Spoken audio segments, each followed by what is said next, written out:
I don't think you have trust issues. I mean, I don't think you have trust issues in the way that you may think you have trust issues. I don't think you have trust issues with others. I think that you don't trust yourself. And because you don't trust yourself, you don't trust others. The difference between trusting others and trusting yourself is that there's almost 100% possibility that trusting someone else is going to lead to disappointment at some point. It doesn't make the person a bad person, that just makes them a person, right? And when you put all of your trust into another person, you're essentially betraying yourself, because your trust should be and should always start with you. The one thing that I realized is that we are never really taught to trust ourselves. A lot of us haven't been raised to trust ourselves in a way that leaves a positive imprint on our being, right? You kind of grow up just being super dependent, possibly on others for the emotional support or providing, for knowing the answers, always looking for the next person that you can trust,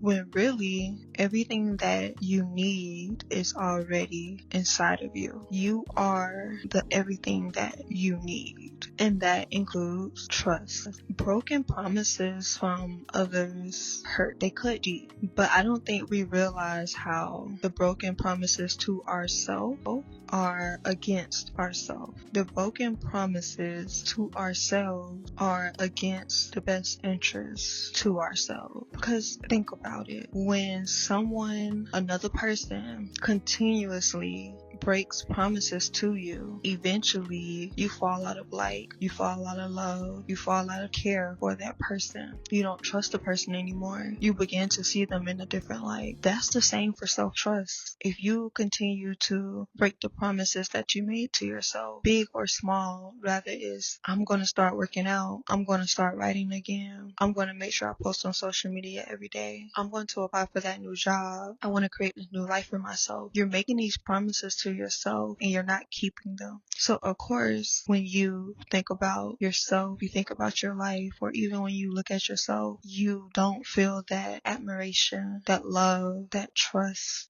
because you have not been keeping your promises to yourself.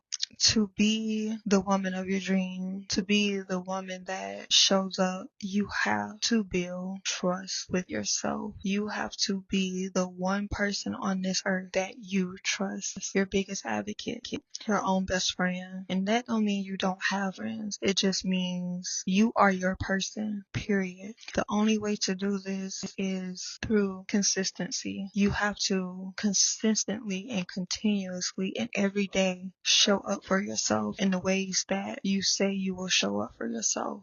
Because keeping your promise to yourself is evidence that you can trust you again, or that you can trust you at all, because some of us have never trusted ourselves. This isn't something that you have to uproot your whole life and your whole routine to accomplish. Just make one small promise to yourself every day. It can be as simple as, I'm going to wake up and I'm going to do a self-care day today. I'm going to go for a walk today because I need to clear my mind. I'm going to do something that makes me feel good today. It can be something so simple, so easy. It doesn't have to be anything extraordinary, because at the end of it all, the best part and the most extraordinary part is that you will have that self-trust, because trust isn't spoken, it's demonstrated.